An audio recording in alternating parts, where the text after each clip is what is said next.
Hello viewers, অচেতনতার free coaching চ্যানেলে তোমাদের সকলকে স্বাগত জানাই। আজকের এই ভিডিওটিতে তোমরা যারা কলকাতা বিশ্ববিদ্যালয় সহ রাজ্যের বিভিন্ন বিশ্ববিদ্যালয়ে বিএ ইতিহাস অনার্সে ফোর্থ সেমিস্টারে পড়ছো, তোমাদের যে সিসি 10 পেপারটি রয়েছে অর্থাৎ মুঘল যুগের ইতিহাস, এই পেপারটির একটি গুরুত্বপূর্ণ প্রশ্ন, মুঘল আমলে কৃষক বিদ্রোহে ধর্ম ও বর্ণ কি ভূমিকা নিয়েছিল, এ প্রসঙ্গে বিস্তারিত আলোচনা করব। আলোচনা শেষে এই প্রশ্নটির উত্তর তোমাদের সামনে আমি তুলে ধরবো। তোমাদের এই পেপারটির একাধিক প্রশ্নের উত্তর আমি ইতিমধ্যে আমার চ্যানেলে আপলোড করেছি, তার লিঙ্ক দেওয়া থাকবে ভিডিও ডেসক্রিপশন বক্সে, তোমরা অবশ্যই ভিডিওগুলো দেখে নিও। এছাড়া তোমাদের আর অন্যান্য যেসব প্রশ্ন আছে সাজেশনে, সেই সব প্রশ্নগুলি আমি খুব দ্রুত একের পর এক ভিডিও ক্লাসের মাধ্যমে তোমাদের সামনে তার উত্তরগুলি নিয়ে আসবো। তাই আমার এই চ্যানেলটিকে তোমরা অবশ্যই সাবস্ক্রাইব করে রাখবে, বন্ধুদের কাছে শেয়ার করবে, নিজেদের মতামত কমেন্ট সেকশনে কমেন্ট করে জানাবে, ভিডিওটি ভালো লাগলে অবশ্যই লাইক দেবে। তো চলো শুরু করা যাক আজকের ক্লাসের মূল আলোচনার বিষয়কে একবার দেখে নিই। CU BA history honours fourth semester CC 10, এই এমন একটি প্রশ্ন সিসি 9-এও আসতে পারে, তবে সিসি 10 পেপারেরই প্রশ্ন, মুঘল আমলে কৃষক বিদ্রোহে বর্ণ ও ধর্মের ভূমিকা কি। এটি 10 নম্বরের একটি প্রশ্ন। দেখো, মুঘল যুগে একাধিক কৃষক বিদ্রোহ হয় এবং মুঘল সাম্রাজ্যের যে পতন হয়েছিল বা মুঘল সাম্রাজ্যের ভিতকে কাঁপিয়ে দিয়েছিল কিন্তু এই কৃষক বিদ্রোহ। বারে বারে কৃষক বিদ্রোহ হয়েছে, একাধিক কৃষক বিদ্রোহ হয়েছে। জাট, সতনামী, বুন্দেলা, শিখ, শোভা সিংয়ের বিদ্রোহ, একাধিক বিদ্রোহ হয়েছে এবং এই বিদ্রোহগুলোকে পরিচালনা করেছে কিন্তু জমিদাররা, অর্থাৎ জমিদারদের নেতৃত্বেই এই কৃষকরা মুঘল সাম্রাজ্যের বিরুদ্ধে বারে বারে বিদ্রোহ করেছে। যদিও মুঘল যুগে কৃষকদের উপরে খুব শোষণ করা হতো এবং ভূমি রাজস্বের হার ছিল অতিরিক্ত, ফলে সমগ্র মুঘল যুগেই আমরা দেখতে পাই যে কৃষকদের উপরে বারবার অত্যাচার করা হচ্ছে এবং তার বিরুদ্ধে কৃষকরা কিন্তু বারে বারে প্রতিবাদ, বিদ্রোহ, আন্দোলন করেছে। এবং মুঘল যুগের এই কৃষক বিদ্রোহ বা কৃষক আন্দোলন নিয়ে বর্তমানকালেও কিন্তু প্রচুর ঐতিহাসিক গবেষণা করে চলেছেন। তবে এ প্রসঙ্গে ইরফান হাবিবের যে গ্রন্থ the peasants in the Indian history, এই গ্রন্থটি এবং অধ্যাপক গৌতম ভদ্রের লেখা মুঘল যুগের কৃষক ও কৃষক বিদ্রোহ, এই গ্রন্থ দুটি কিন্তু সব থেকে বেশি মূল্যবান গ্রন্থ। এনারাই মূলত এই মুঘল যুগের কৃষক বিদ্রোহের উপরে অত্যাধিক গুরুত্ব আরোপ করেছেন এবং এর উপরেই তারা বেশি গবেষণা করেছেন। তা তাদের গবেষণার আলোকে আমরা সমগ্র প্রশ্নের উত্তরটিকে বোঝার চেষ্টা করব। দেখো, যে কোনো বিদ্রোহ যদি পরিচালনা করতে হয় তাহলে প্রথমে দরকার সংগঠন আর নেতৃত্ব। তা মুঘল যুগের কৃষকদেরকে পরিচালনা করেছিল জমিদাররা, আর সংগঠনটা একটা বড় ফ্যাক্টর। সংগঠিত করা, কৃষকদেরকে সংগঠিত করাটা একটা গুরুত্বপূর্ণ বিষয় এবং সেক্ষেত্রে এই ধর্ম এবং বর্ণ, এই দুটি বিষয়কে কেন্দ্র করে কৃষকদেরকে ঐক্যবদ্ধ করা হয়েছিল, তাদের মধ্যে চেতনাকে জাগিয়ে তোলা হয়েছিল এবং তাদেরকে ঐক্যবদ্ধ করা হয়েছিল। এছাড়া কৃষক বিদ্রোহের জন্য যেসব উপকরণ প্রয়োজন, সেই উপকরণের ক্ষেত্রে চলে আসে এই বর্ণ এবং ধর্মের ভূমিকা, এবং এই প্রসঙ্গে অধ্যাপক গৌতম ভদ্র আমাদের দৃষ্টি আকর্ষণ করেছেন। তা মুঘল যুগের যে বারে বারে কৃষক বিদ্রোহগুলো হয়েছিল, সেই কৃষক বিদ্রোহে বর্ণের কিন্তু গুরুত্বপূর্ণ ভূমিকা ছিল এবং বর্ণ এক্ষেত্রে দুইভাবে কাজ করেছিল। প্রথমত যেটা বলা যায় যে বর্ণ কৃষকদেরকে ঐক্যবদ্ধ করেছিল, তাদের মধ্যে চেতনা জাগিয়ে তুলেছিল, তাদেরকে শৃঙ্খলিত করেছিল এবং ঐক্যবদ্ধ করেছিল। তাই বর্ণ কৃষক বিদ্রোহে গুরুত্বপূর্ণ ভূমিকা পালন করেছে এবং জমিদাররা এর নেতৃত্ব দিয়েছে।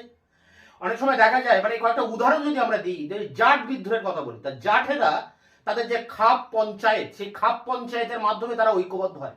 অর্থাৎ জাটেরা যে একটা বর্ণ, একটা আলাদা সম্প্রদায়, সেই বর্ণ ভিত্তিক কিন্তু জাটেরা একসাথে ঐক্যবদ্ধ হয় এবং মুঘলদের বিরুদ্ধে বিদ্রোহ করে এবং সেই বিদ্রোহে কিন্তু অন্য কোনো জাতি ছিল না, শুধুমাত্র জাট বর্ণটাই ছিল। তাহলে কৃষক বিদ্রোহে, এক একটা কৃষক বিদ্রোহে কিন্তু সেই বর্ণ বা কোনো একটি ধর্মকে কেন্দ্র করে সেই কৃষক বিদ্রোহটা কিন্তু এখানে পরিচালিত হয়েছে। এবং এক্ষেত্রে দেখা যায় যে শোভা সিংয়ের বিদ্রোহ, বাগদি বিদ্রোহ, কলিদের বিদ্রোহ, এইসব বিদ্রোহে বর্ণ একটা গুরুত্বপূর্ণ ফ্যাক্টর হয়ে দাঁড়িয়েছিল, কিন্তু বর্ণের ভিত্তিতেই কৃষকেরা ঐক্যবদ্ধ হয়, তাদের মধ্যে চেতনা জাগ্রত হয়। এবার দ্বিতীয়ত, অর্থাৎ বর্ণ দুইভাবে কাজ করে, এক হচ্ছে তাদেরকে ঐক্যবদ্ধ করে, আর দুই যেটা আছে দ্বিতীয়ত, এটা বিরূপ প্রতিক্রিয়ার সৃষ্টি করে। কারণ কৃষকরা যখন একটা বর্ণকে কেন্দ্র করে ঐক্যবদ্ধ হচ্ছে, তখন আরেকটি বর্ণ এই বর্ণকে কিন্তু তারা সাপোর্ট করছে না, মানে আরেকটি বর্ণের সম্প্রদায়ের মানুষেরা অন্য একটি বর্ণ সম্প্রদায়ের যখন তারা আন্দোলন করছে, সেই বিদ্রোহকে তারা সমর্থন করছে না। অর্থাৎ কৃষকদের মধ্যে বিভেদ তৈরি হচ্ছে। কৃষক যে জাতি সত্তা, কৃষক একটা জাতি, সেই জাতি সত্তার ভিত্তিতে কিন্তু একবারও আন্দোলন পরিচালিত হয়নি। যখনই কৃষক বিদ্রোহ হয়েছে সেটি হয় কোনো বর্ণকে কেন্দ্র করে, নতুবা কোনো জাতি বা ধর্মকে কেন্দ্র করে পরিচালিত হয়েছে। তাই বিভেদের কারণ হয়ে উঠেছিল এই বর্ণ, এবং এই আন্দোলনগুলি ছিল বর্ণাশ্রয়ী আন্দোলন, অর্থাৎ বর্ণকে আশ্রয় করে এই আন্দোলন হয়েছিল। এই আন্দোলনগুলিতে অন্য বর্ণ কিন্তু যোগদান করেনি, এবং একটি বর্ণ যখন আন্দোলন করে তখন সেই বর্ণটি আন্দোলনের ভিতর দিয়ে যাতে ওঠার চেষ্টা করে, মানে উপরের দিকে উঠে আসার চেষ্টা করে, অন্যান্য জাতির উপরে উঠে আসার চেষ্টা করে। অর্থাৎ এখানে ছিল বর্ণ কেন্দ্রিক আন্দোলন, এবং এটা একটা সীমাবদ্ধতা, কৃষক জাতিসত্তার ক্ষেত্রে সীমাবদ্ধতা, কারণ সমগ্র কৃষক জাতি কিন্তু ঐক্যবদ্ধ হচ্ছে না। তাই বর্ণ এক দুই ভাবে কাজ করছে, এক তাদের ঐক্যবদ্ধ যেমন করছে, অন্যদিকে অন্যান্য কৃষকদের থেকে বা অন্যান্য বর্ণ থেকে অন্য আরেকটি বর্ণকে কিন্তু পৃথক করে দিচ্ছে, আলাদা করে দিচ্ছে। তো এই ছিল বর্ণের ভূমিকা। এবার যদি আমরা ধর্মের ব্যাপারটা দেখি, তা দেখো মধ্যযুগে প্রেক্ষাপটে ধর্ম মানে কৃষক বিদ্রোহে ধর্মের ভূমিকা ছিল গুরুত্বপূর্ণ, এবং এই ধর্মের বিষয়টা ছিল জটিল এবং বিতর্কিত। এখন ঔরঙ্গজেবের কথা আমরা এখানে বলতে পারি। ঔরঙ্গজেবের যে ধর্মান্ধ নীতি, তিনি যে ভারতবর্ষকে দারুল ইসলামে পরিণত করতে চেয়েছিলেন, মুসলিম রাষ্ট্রে পরিণত করতে চেয়েছিলেন। অবশ্য ভারতবর্ষের বেশিরভাগ সংখ্যক মানুষ ছিল কিন্তু হিন্দু। এখন সেই হিন্দু ধর্মের বিরুদ্ধে তিনি একাধিক পদক্ষেপ নেন, তার অনুগামীরা মন্দির ধ্বংস করে, তিনি নানা রকম বিধিনিষেধ আরোপ করেন হিন্দুদের উপরে, জিজিয়া করে স্থাপন করেন। অর্থাৎ ধর্মের ক্ষেত্রে তিনি অনুদার নীতি দিচ্ছেন, উদার নীতি নয়। এই অনুদার নীতি এবং তার এই ধর্মান্ধতা, ধর্মের প্রতি তিনি অন্ধ ছিলেন, তার এই ধর্মান্ধতা নীতির কারণে কৃষকদের মধ্যে বিদ্রোহ করার ইন্ধন যোগায়, কৃষক বিদ্রোহের পথ প্রশস্ত হয়। তবে অনেক গবেষক এখানে সাম্প্রতিককালে গবেষণা করে বলছেন যে শুধুমাত্র যে ধর্মের ভূমিকা ছিল তা নয়, এই কৃষক বিদ্রোহগুলির পিছনে সেই সময়কার তৎকালীন যে আর্থ সামাজিক কারণ সেগুলোও কিন্তু প্রধান ভূমিকা হিসেবে কাজ করেছিল। শুধু যে ধর্মের কারণে বা ঔরঙ্গজেবের এই ধর্মান্ধ নীতির কারণে কৃষক বিদ্রোহগুলো হয়েছিল তা নয়, এগুলির পিছনে আর্থ সামাজিক কারণও ছিল। তাই মধ্যযুগের প্রেক্ষাপটে আমরা দেখি যে ধর্ম একটা গুরুত্বপূর্ণ ফ্যাক্টর, এবং এই ধর্মকে কেন্দ্র করে কৃষকেরা কৃষকদের মধ্যে সংহতি তৈরি হচ্ছে, তাদের মধ্যে ইউনিটি বা ঐক্য স্থাপিত হচ্ছে, এবং তারা বিদ্রোহের পথে যাচ্ছে। তাই গৌতম ভদ্র তার গ্রন্থে বলছেন যে ধর্ম কৃষকদের মধ্যে চেতনা বৃদ্ধি করেছিল, এবং তাদের মধ্যে একটা আদর্শ হিসেবে কাজ করেছিল এই ধর্ম, এবং সেই আদর্শকে সামনে রেখে তারা মুঘল রাষ্ট্রের বিরুদ্ধে বিদ্রোহ করেছিল। এখানে যেমন সতনামী বিদ্রোহের কথা বলা যায়, বান্দা বাহাদুরের বিদ্রোহের কথা বলা যায়। এইসব বিদ্রোহগুলো ছিল কিন্তু ধর্ম ভিত্তিক কৃষক বিদ্রোহ, ধর্মীয় কারণে বিদ্রোহ করে কৃষকেরা। তাই ধর্মীয় ভিত্তিক কৃষক বিদ্রোহ, ধর্মের আবেদন এবং আবেগ এখানে কিন্তু ব্যাপকভাবে কাজ করেছিল, এবং ধর্মের যে আবেগ বা আবেদন সেটি ছিল অপ্রতিরোধ্য। এবং এখানে বলা হচ্ছে যে ধর্ম রক্ষা করার জন্য তরবারি ধারণ করাটা কিন্তু কোনো পাপের কাজ নয়, বরং বীরত্বের কাজ। তাই যে যার ধর্মকে রক্ষা করার জন্য মুঘল সাম্রাজ্যের বিরুদ্ধে তারা তরবারিকে তুলে নেয় হাতে। তাই বর্ণের মতো ধর্ম কিন্তু মানুষকে বিপদগামী করেছিল। বর্ণ যেরকম দুই ভাবে কাজ করছে, একটা ভালো দিক একটা খারাপ দিক, তা ধর্মও কিন্তু যেমন কৃষকদেরকে ঐক্যবদ্ধ করেছে তেমনি মানুষকে কিন্তু বিপথে চালিত করেছে, এবং ধর্ম বিভেদ তৈরি করছে। ধর্মকে এখানে সংকীর্ণ স্বার্থে ব্যবহার করে জমিদাররা এই আন্দোলনগুলোকে পরিচালনা করছে। এখানে বান্দার কথা বলা যায়। বান্দা খালসার শিখদের রক্ষা করার জন্য রামাইয়ার যে শিখ বিদ্রোহ, সেই বিদ্রোহকে দমন করেছিলেন। তিনি নিজে শিখ হয়ে অন্য শিখদের কিন্তু দমন করছেন। তবে এই বিদ্রোহগুলি কখনো সাম্প্রদায়িক ছিল না, অর্থাৎ সাম্প্রদায়িকতার ঊর্ধ্বে উঠে এই বিদ্রোহগুলো পরিচালিত হয়েছিল। যেমন মুঘল যুগে ঔরঙ্গজেবের একজন রাজপুত সেনাপতি ভীম সিং এর কথা বলা যায়। তাকে নিয়োগ করা হয়েছিল, সে নিজের রাজপুত, অবশ্য তাকে নিয়োগ করা হয়েছিল মারাঠা বিদ্রোহ দমন করার জন্য, এবং মারাঠা বিদ্রোহ দমন করতে গিয়ে প্রায় তিনি 2 থেকে 300 মন্দির কিন্তু ধ্বংস করেছিলেন, নিজে হিন্দু হওয়া সত্ত্বেও। আবার এখানে বান্দা বাহাদুরের কথা বলা যায়, তার বিদ্রোহে প্রায় 5000 মুসলিম সেনা কিন্তু তার হয়ে যুদ্ধ করেছিল। তাহলে এখানে কিন্তু সাম্প্রদায়িক ছিল না, সাম্প্রদায়িকতার ঊর্ধ্বে উঠে এই বিদ্রোহগুলো পরিচালিত হয়েছিল। এবার যদি বলি যে কৃষক বিদ্রোহের প্রকৃতিটা কি ছিল, প্রকৃতি সম্পর্কে অধ্যাপক ইরফান হাবিব, আলিগড় বিশ্ববিদ্যালয়ের অধ্যাপক ইরফান হাবিব তার the presenters in the Indian history গ্রন্থে তিনি বলছেন যে শ্রেণী চেতনার অভাব, অর্থাৎ কৃষক বিদ্রোহগুলিতে শ্রেণী চেতনা ছিল না। কৃষক যে একটা জাতি, এবং তারা সমগ্রভাবে সমস্ত বর্ণের, সমস্ত ধর্মের কৃষকরা যে ঐক্যবদ্ধ হয়ে একটি আন্দোলন পরিচালনা করবে, এইভাবে কিন্তু একবারও আন্দোলন হয়নি মুঘল যুগে। অর্থাৎ শ্রেণী চেতনার অভাব ছিল। জমিদারদের নেতৃত্বে তারা বিদ্রোহ পরিচালনা করে, জমিদারদের স্বার্থে তারা বিদ্রোহী হয়েছিল এবং সাম্রাজ্যের ভিত তারা কাঁপিয়ে দিয়েছিল, এটা ঠিকই। বারে বারে কৃষক বিদ্রোহের ভিতর দিয়ে মুঘল সাম্রাজ্যের যে ভিত, সে ভিত কিন্তু কেঁপে গিয়েছিল। তবে এই বিদ্রোহগুলো ছিল বিক্ষিপ্ত, মানে সাম্রাজ্যের বিভিন্ন প্রান্তে কিন্তু এই বিদ্রোহগুলো গড়ে উঠেছিল। তাই এটার এই বিদ্রোহগুলির আঞ্চলিক তারতম্য ছিল, অর্থাৎ আঞ্চলিক ক্ষেত্রে অঞ্চল ভিত্তিক এই বিদ্রোহগুলির চরিত্র আলাদা আলাদা ছিল। এবং এখানে একটা কথা সর্বশেষে বলা যায় যে বর্ণ এবং ধর্ম এই দুটি বিষয় মুঘল সাম্রাজ্যের যে সময় যে বিদ্রোহগুলো হয়েছিল, কৃষক বিদ্রোহ, তার গতি কিন্তু সঞ্চারিত করেছিল এই বর্ণ এবং ধর্ম। অর্থাৎ সেই কৃষক বিদ্রোহ আঞ্চলিক ক্ষেত্রে হতে পারে, তার চরিত্র আলাদা হতে পারে, তাদের মধ্যে শ্রেণী চেতনা না থাকতে পারে, ধর্ম বর্ণকে কেন্দ্র করে হয়তো বিদ্রোহগুলো পরিচালিত হয়েছিল জমিদারদের স্বার্থে, সবই ঠিক আছে। কিন্তু একটা কথা সত্যি যে কৃষক বিদ্রোহগুলির গতি অনেকটাই বেড়ে গিয়েছিল এই বর্ণ এবং ধর্মকে কেন্দ্র করে। অর্থাৎ বর্ণ এবং ধর্মভিত্তিক এই কৃষক বিদ্রোহগুলি অনেক বেশি শক্তিশালী হয়েছিল সেই সম্প্রদায়ের জন্য।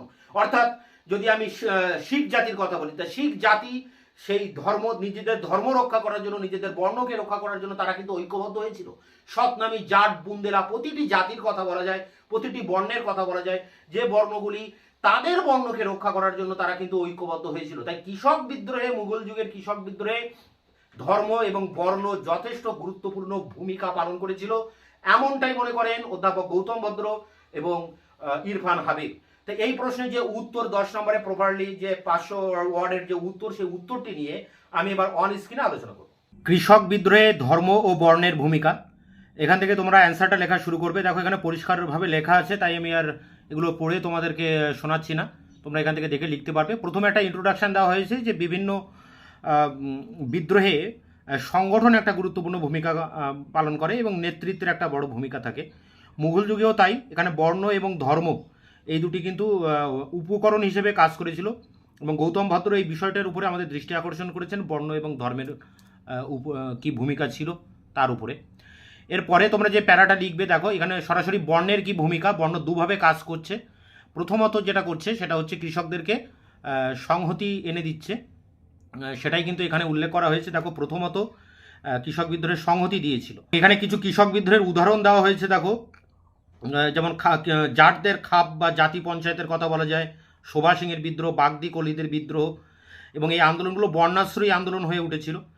আর দ্বিতীয়ত যেটা আছে সেটি হচ্ছে বিরূপ প্রতিক্রিয়া সৃষ্টি করে, একটা বর্ণ আরেকটা বর্ণের মধ্যে বিভেদ তৈরি হয়। দেখো বিভেদের কারণ হয়ে দাঁড়িয়েছিল এবং একটা বর্ণের আন্দোলনে অন্য বর্ণের মানুষ কিন্তু যোগদান করেনি। তাই এটা ছিল সংহতির একটা পরিপন্থী। বর্ণভেদে এইভাবে বিভেদ তৈরি করে কৃষক আন্দোলনগুলোকে দুর্বল করে দিয়েছিল এবং এই কৃষক বিদ্রোহগুলি পরবর্তীতে আপোষমুখী একটা আন্দোলনে পরিণত হয় এবং কৃষকদের যে আন্দোলনের মূল লক্ষ্য, সেই লক্ষ্য থেকে কিন্তু দূরে সরে যায়। তো এইভাবে তোমরা এই সেকেন্ড প্যারাটা লিখবে। দেখো এই জায়গা থেকে কিন্তু আরেকটি প্যারা শুরু হয়েছে এবং এটি হচ্ছে ধর্মের প্যারা। আগের প্যারাটা আমরা বর্ণ নিয়ে আলোচনা করলাম, এবার কিন্তু ধর্মের ভূমিকাটা কী ছিল, সেটা ধর্মের ভূমিকা ছিল জটিল এবং বিতর্কিত। অর্থাৎ এই প্যারা থেকে শুরু হয়েছে ধর্মের ভূমিকা। ঔরঙ্গজেবের ধর্মান্ধ নীতি একটা বিরূপ প্রতিক্রিয়া সৃষ্টি করেছিল এবং ধর্ম একটা গুরুত্বপূর্ণ ফ্যাক্টর হয়ে দাঁড়িয়েছিল, সেই বিষয়গুলো এখানে উল্লেখ করা হয়েছে। ঔরঙ্গজেবের অনুদার নীতি ইন্ধন জুগিয়েছিল। এছাড়া কৃষকদের মধ্যে যে আর্থসামাজিক প্রেক্ষাপট, সেটিও কিন্তু ব্যাপক ক্ষোভ তৈরি করেছিল কৃষকদের মধ্যে। তো ঔরঙ্গজেবের এই সংকীর্ণ অনুদার ধর্মান্ধ নীতির কারণেই কৃষকরা বিদ্রোহ করে, সেই বিষয়টাকে এখানে বারে বারে তুলে ধরা হয়েছে। তো এটা ছিল ধর্মের উপরে একটা প্যারা। এরপরে দেখো ধর্মের উপরে আরেকটি প্যারা এখানে দেওয়া হয়েছে, যে ধর্মও কিন্তু বিরূপ প্রতিক্রিয়া সৃষ্টি করছে এবং কৃষকদের মধ্যে একটা বিভেদ তৈরি করছে, সেই বিষয়টাও নিয়েও কিন্তু এই প্যারাতে উল্লেখ করা হয়েছে। তো এখানে এই প্যারাটা অবশ্যই তোমরা লিখবে, এখানে পরিষ্কার লেখা বোঝা যাচ্ছে। এটা কিন্তু খুব একটা ইম্পর্ট্যান্ট প্রশ্ন এবং এই যে নোটসটা আমি তোমাদেরকে দিচ্ছি, এই নোটসটাও কিন্তু যথেষ্ট গুরুত্ব রয়েছে নোটসটার, কারণ নোটসটা খুব ভালো তথ্য দিয়ে লেখা আছে, খুব ভালো কোয়ালিটির একটা অনার্স লেভেলের বই থেকে আমি এই নোটসটা তোমাদেরকে দিলাম। তোমরা পরের প্যারাতে কি বলা হচ্ছে, যে বর্ণের মতো ধর্মও কিন্তু আন্দোলনকে বিপদগামী করেছিল। অর্থাৎ ধর্মের যে বিরূপ দিকটা, সেই দিকটাকে এখানে তুলে ধরা হয়েছে। বিভেদের জন্ম দিচ্ছে এবং সংকীর্ণ স্বার্থে ধর্মকে ব্যবহার করা হচ্ছে, তবে সাম্প্রদায়িকতার গণ্ডিকে অতিক্রম করেনি। কয়েকটা উদাহরণ দেওয়া হয়েছে, যেমন বান্দা খালসার বিদ্রোহ, মুসলিম সম্প্রদায়ের বিদ্রোহ, এইসব বিদ্রোহগুলোকে এখানে উল্লেখ করা হয়েছে। এছাড়া ঔরঙ্গজেব যে ভীম সিং নামে একজন রাজপুতকে নিয়োগ করেছিল, তিনি মসজিদ ভেঙেছিলেন, সেই সব বিষয়গুলোকে এখানে তুলে ধরা হয়েছে। এছাড়া দেখো বান্দা সিরহিন্দের কথা বলা হয়েছে, তিনি 5,000 মুসলিমদেরকে নিয়ে লড়াই করেছিলেন, অর্থাৎ এখানে সাম্প্রদায়িকতার বীজ খুঁজে পাওয়া যাচ্ছে না। এর পরের প্যারা এবং এই প্যারাটি হচ্ছে শেষ প্যারা, এটা উপসংহার, এবং সেখানে মুঘল আমলে কৃষক বিদ্রোহের প্রকৃতি বিশ্লেষণ করছেন অধ্যাপক Irfan Habib the presenters in Indian history গ্রন্থে। এই গ্রন্থে তিনি বলছেন যে শ্রেণী চেতনার অভাব ছিল, দেখো, এবং জমিদারদের স্বার্থে এই আন্দোলনগুলো পরিচালিত হয়েছে। তার ভাষায় একটা এখানে ইংরেজি একটা কোটেশন দেওয়া আছে, তোমরা এটা লিখতেও পারো আবার নাও লিখতে পারো।